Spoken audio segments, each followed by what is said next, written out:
Sayyidina wa bi Muhammadin nabiyyan wa rasula Rabbi zidni ilma warzuqni fahma bi rahmatika ya arhamar rahimin. Saya buka dulu. Assalamualaikum warahmatullahi wabarakatuh.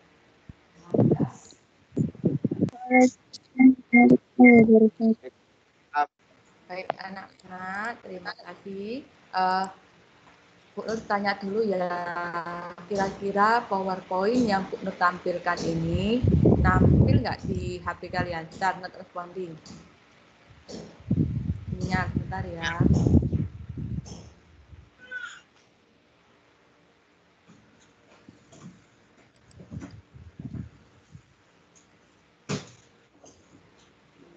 Bukan ya? Benar ya?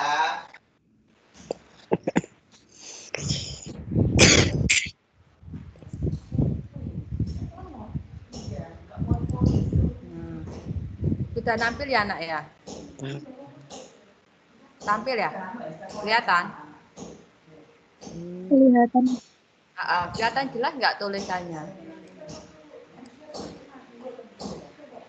Tulisannya anak, karena ini kan materi takutnya nanti kalian nggak kelihatan. Kelihatan ya? Baik anak-anak, sekarang kita mempelajari bab 12 ya. Kita kan ada 13 bab. Terus alhamdulillah nyampe bab 12 yang dimana materi baru kita ini setelah Nabi Muhammad itu kan kemarin kan dakwah di kota Madinah. Selanjutnya perjuangannya Nabi Muhammad itu diteruskan oleh sahabat-sahabatnya yang dikenal dengan Al-Khulafaur Rasyidin, penerus perjuangan Nabi Muhammad Shallallahu Alaihi Wasallam. Ini sekarang kita mempelajari tentang perjuangan sahabat Nabi. Kemarin tentang dakwah Nabi, sekarang dilanjutkan dengan Al-Khulafaur Rasyidin. Siapa sih Al-Khulafaur Rasyidin itu? Bentar, nggak responding lagi.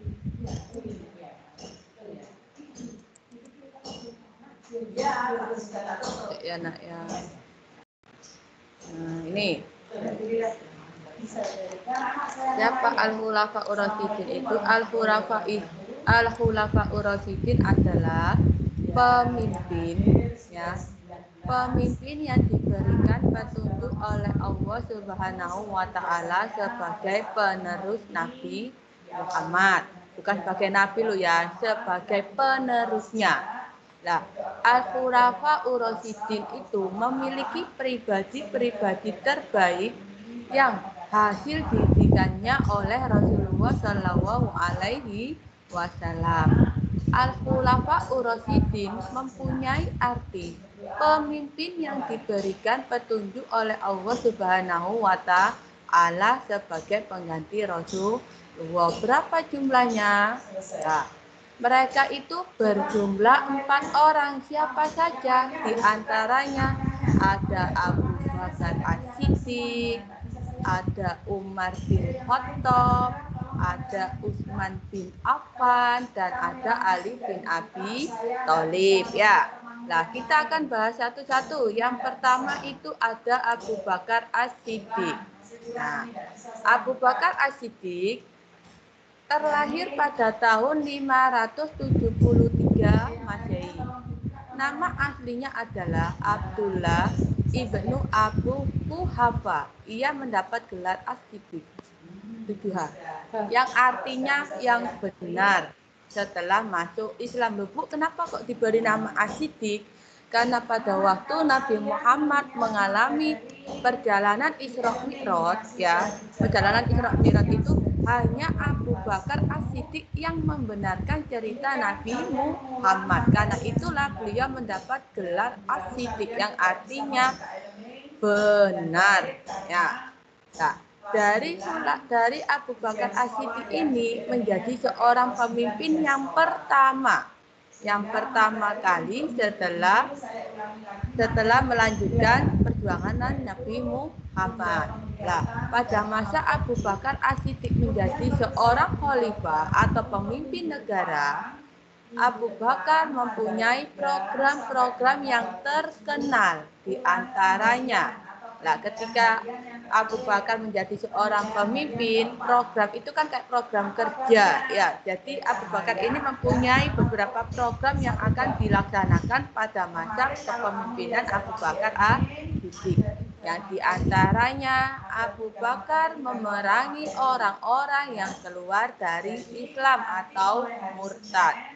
Ketika ada orang Islam keluar dari agamanya dan memeluk agama lain, maka akan diperangi oleh Abu Bakar. Nah, yang kedua, memerangi orang-orang yang enggan membayar zakat. Sebagaimana zakat itu adalah termasuk rukun Islam. Ya. Nah, zakat ini kan hukumnya wajib. Nah, pada masa kepemimpinan Khalifah Abu Bakar, ketika ada orang yang tidak mau membayar zakat, maka akan diperangi. Karena itu adalah hukumnya wajib bagi agama Islam.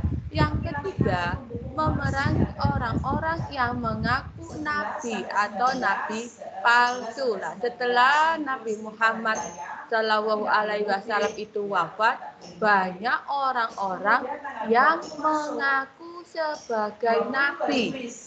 Padahal kita ketahui jumlah nabi itu ada 25 nabi yang wajib kita ketahui, dan Nabi Muhammad itu adalah nabi yang paling terakhir. Jadi ketika ada orang yang mengaku nabi, berarti itu nabi palsu. Karena itu ketika pada masa kepemimpinan Abu Bakar As-Siddiq, banyak orang-orang yang mengaku sebagai nabi. Karena itulah Abu Bakar memerangi orang-orang yang mengaku sebagai nabi palsu. Setelah ada Abu Bakar As-Siddiq sebagai khalifah yang pertama, dilanjutkan pada waktu Abu Bakar ini wafat, maka diangkatlah khalifah yang kedua, yaitu Umar bin Khattab. Siapa sih Umar bin Khattab ini? Umar bin Khattab ini sosok yang tegas dan pemberani. Umar bin Khattab memiliki nama asli Umar bin Khattab bin Nufail bin Abdul Uzza, atau lebih dikenal dengan Umar bin Khattab. Lah, beliau adalah salah satu seorang sahabat Nabi Muhammad. Beliau juga termasuk khalifah kedua setelah Abu Bakar As-Siddiq. Nah, setelah Abu Bakar As-Siddiq wafat, maka diangkatlah Umar bin Khattab sebagai khulafa yang kedua, pemimpin yang kedua. Lah, Umar bin Khattab ini mempunyai julukan singa padang pasir. Loh Bu, kenapa kok dijuluki singa padang pasir? Karena Umar bin Khattab ini sosok yang pemberani. Orang-orang Quraisy itu banyak yang takut pada Umar bin Khattab. Banyak lawan-lawan itu takut pada Umar bin Khattab. Karena itulah diberi julukan singa padang pasir, seseorang yang tangguh dan pemberani. Pada masa kepemimpinan Umar bin Khattab, beliau ini memimpin dengan cara yang tegas. Karena itulah banyak program-program yang dijalankan oleh Umar bin Khattab. Di antaranya apa saja? Lah, di sini yang pertama, Umar bin Khattab ini membagi wilayah Islam. Jadi kayak Indonesia ini kan ada wilayah-wilayah, ada wilayah Sumatera. Lah, di situ terbagi menjadi wilayah-wilayah. Terus Pulau Jawa terbagi menjadi Jawa Timur, Jawa Tengah, Jawa Barat. Terus lanjut ke Bali, lanjut ke NTT, ada Kalimantan, Sulawesi, sama.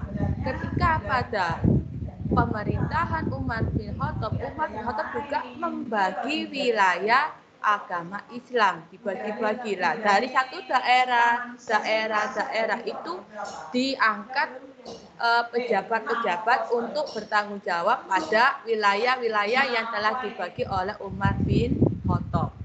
Nah, yang kedua, membentuk lembaga-lembaga negara. Ini berkaitan erat dengan yang pertama. Ketika Umar bin Khattab membagi wilayah Islam, disitulah Umar bin Khattab juga membentuk lembaga-lembaga negara.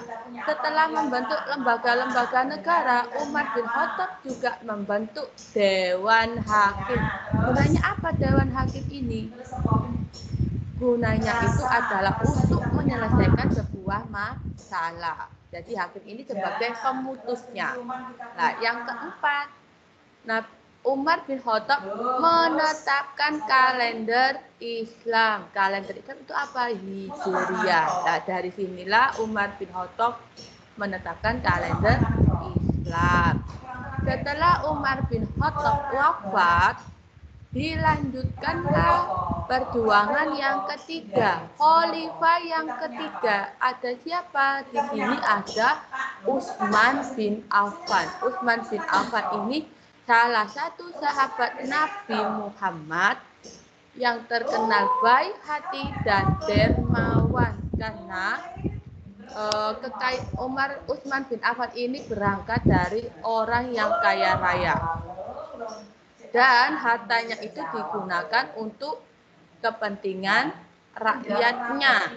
Lah, Utsman bin Affan adalah sahabat Nabi yang termasuk Al-Khulafa Ur-Rasyidin yang ketiga setelah Umar bin Khattab. Beliau mendapat julukan Dzun-Nurain. Apa sih Dzun-Nurain? Itu pemilik dua cahaya. Karena Utsman bin Affan ini menikahi dua putri Nabi Muhammad yang diantaranya Ruqayyah dan Ummu Kulsum. Nah, sayangnya ketika pada pemerintahan Utsman bin Affan ini banyak orang-orang yang tidak puas dengan kepemimpinan Utsman bin Affan. Karena apa? Karena pejabat-pejabat yang diangkat Utsman bin Affan itu adalah kebanyakan itu dari kerabatnya Utsman bin Affan sendiri atau keluarganya Utsman bin Affan sendiri. Karena Utsman bin Affan ini terkenal sosok baik hati dan ramah, sehingga Utsman bin Affan ini dimanfaatkan oleh keluarganya. Bahkan seperti boneka, Utsman bin Affan ini hanya seperti menyandang sebagai khalifah. Tetapi yang menjalankan siapa? Yang menjalankan pemerintahannya yaitu keluarga Utsman bin Affan. Apakah Utsman bin Affan juga mempunyai program-program kebijakan pada masa pemerintahannya? Utsman bin Affan juga mempunyai kebijakan pada masa pemerintahannya yang diantaranya apa? Perluasan wilayah Islam. Setelah Umar bin Khattab membagi wilayah, dilanjutkanlah masa pemerintahannya Utsman bin Affan meneruskan yang kemarin, tetapi dengan perluasan wilayah. Nah, yang kedua, standarisasi Al-Quran. Karena pada waktu pemerintahan Utsman bin Affan, orang-orang yang hafal Al-Quran itu mulai banyak yang meninggal dunia akibat terjadinya peperangan.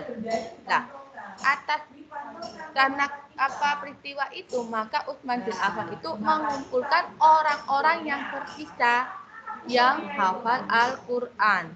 Karena itulah beliau mempunyai kebijakan standarisasi Al-Quran.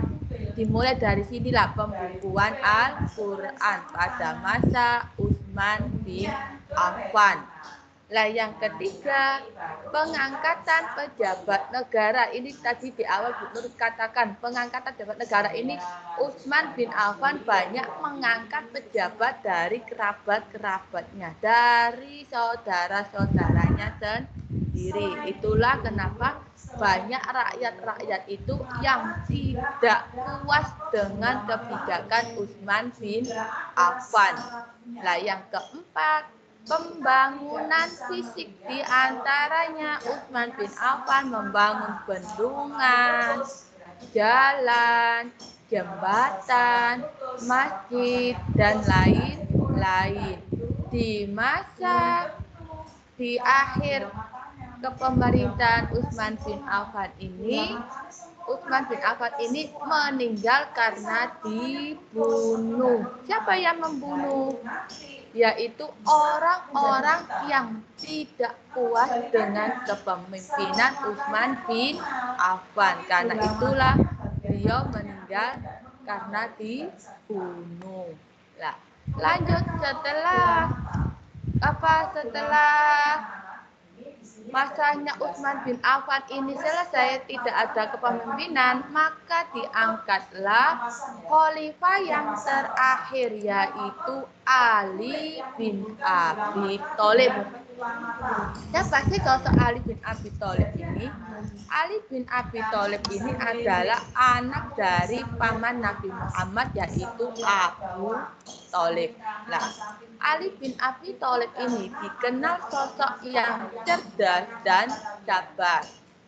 Ali bin Abi Thalib mempunyai nama asli Haidar atau yang dikenal dengan Singa. Haidar bin Abu Thalib. Beliau adalah seorang pemeluk agama Islam yang pertama. Nah, setelah dia ini barengan sama Abu Bakar. Nah, selain Ali, Abu Bakar juga orang yang pertama kali masuk agama Islam. Nah, beliau adalah seorang pemeluk Islam pertama dan juga keluarga Nabi Muhammad Shallallahu Alaihi Wasallam. Kenapa disebut keluarga? Karena Ali ini sepupu Nabi Muhammad, anak dari paman Nabi Muhammad. Ali itu juga menantu Nabi Muhammad setelah menikah dengan Fatimah. Fatimah itu siapa? Fatimah itu anaknya Nabi Muhammad. Selain sebagai sepupu, juga sebagai menantu Nabi Muhammad. Karena itulah Ali bin Abi Thalib adalah salah seorang ilmuwan yang sangat cerdas, sehingga Rasulullah pernah mengatakan, ana madinatul ilmi wa aliyu babuha. Saya adalah kota ilmu dan Ali adalah pintu gerbangnya. Nah, pada masa kepemimpinan Ali bin Abi Thalib, Ali mempunyai kebijakannya, di antaranya penggantian pejabat lama dengan yang baru. Artinya, ketika pejabat yang diangkat oleh Utsman bin Affan itu dihentikan langsung sama Ali bin Abi Thalib dan diganti pejabat-pejabat yang baru. Nah, yang kedua, penarikan kembali tanah hadiah. Tanah hadiah itu siapa? Tanah yang pernah diberikan Utsman bin Affan kepada rakyatnya, lah itu diminta kembali oleh Ali bin Abi Thalib. Sebagai apa? Untuk mengisi kas negara. Lah yang ketiga, menghadapi para pemberontak. Nah, pada masa kepemimpinan Ali bin Abi Thalib ini banyak pemberontak, banyak ingin menjadi pemimpin. Karena itu pada masa Ali bin Abi Thalib ini banyak terjadi perang. Nah, Bu, apakah setelah 4 khulafaur rasyidin itu meninggal dunia, apakah ada khalifah yang lain? Setelah 4 khalifah itu meninggal dunia, maka diteruskan perjuangannya oleh sahabat-sahabat yang lain, tetapi bukan sebagai khalifah, karena khalifah ini hanya ada 4 orang, diantaranya Abu Bakar, Umar bin Khattab, Utsman bin Affan, dan Ali bin Abi Thalib. Itulah sosok 4 khulafaur rasyidin yang dimana mereka mempunyai keistimewaan sendiri-sendiri, mereka mempunyai kebijakan sendiri dalam memimpin kepemerintahan. Anak-anak, apakah ada yang ditanyakan? Dari materi ini ada yang ditanyakan? Atau ada yang kurang paham? Terus yang itu tadi mata yang ada di bilah mata kita. Kemudian yang bagian luar mata kita. Bagaimana? Atau yang ditanyakan? Bagian luar mata kita. Tidak. Ada alis mata. Jelas ya? Di mana fungsinya di sini Jelas? adalah menahan keringat dari jari. Ini juga materi sudah Bu Nur masukkan di e-learning. Tadi pagi sudah Bu Nur masukkan. Ya, karena Senin kemarin kan masih belum buka e-learning. Selasa Bu Nur ada Bitcoin, jadi hari ini baru Bu Nur tampilkan di e-learning. Kalian bisa mempelajari lagi. Minggu ini kan Bu Nur kan mengasih tugas dan mempelajari dan merangkum. Di e-learning sudah Bu Nur siapkan tempat upload hasil rangkumannya. Nah, anak-anak insya Allah kan sebentar lagi kan kalian PAT ya, PAT. Nah, Bu Nur berharap kalian itu mengerjakan itu memang karena kalian hasil belajar ya, bukan dari hasil searching di internet ya. Karena materi yang Bu Nur sampaikan itu nanti soal-soal itu tidak jauh dari apa yang Bu Nur sampaikan, dan insya Allah kalian itu bisa mengerjakan, insya Allah itu gampang ya. Jadi selama ini yang sudah mengerjakan, yang sudah berusaha belajar, insya Allah akan mendapatkan hasil yang baik. Apalagi sekarang masih dalam suasana Ramadan. Kalian puasa ya? Puasa toh? Puasa, alhamdulillah. Jangan sampai tidak puasa ya, terutama yang perempuan tak puasa nggak apa-apa. Tapi ketika tamu datang ya. Nah, itu saja. Kalian lanjut yang lain. Mungkin setelah pelajaran Ibu Nur ini kalian mengerjakan tugas yang lain. Bu Nur sampaikan terima kasih untuk waktunya. Semoga apa yang kita pelajari menjadi ilmu yang bermanfaat, menjadi ladang pahala. Semoga kita salah satu orang yang mendapatkan Lailatul Qadar. Amin. Semoga menjadi orang yang beruntung, orang yang bermanfaat, anak yang soleh-solehah. Ingat, kita masih insya Allah bulan ya tahun ajaran baru, insya Allah kita akan bertemu ya dengan guru-guru. Semoga senantiasa dalam keadaan sehat walafiat, sholat 5 waktu, berdoa untuk kedua orang tua, terus jangan lupa doakan untuk kerabat juga, untuk negara Indonesia, untuk dunia ini agar segera normal kembali. Itu saja ya dari Bu Nur. Terima kasih untuk waktunya. Semoga kalian semakin giat beribadah, semakin giat dalam belajar. Yuk kita akhiri. Wal 'asri innal insana lafi khusrin illal ladzina amanu wa amilus sholihati wa tawasau bil haqqi wa tawasau bis sabr. Shadaqallahul azim. Saya akhiri ya. Terima kasih untuk waktunya. Wassalamualaikum warahmatullahi wabarakatuh. Waalaikumsalam warahmatullahi wabarakatuh. Terima kasih, Bu. Ya, terima kasih juga. Sama-sama. Saya akhiri ya langsung ya. Ya, Bu. Ya, otot mata yang kendor itu biasanya dipotong,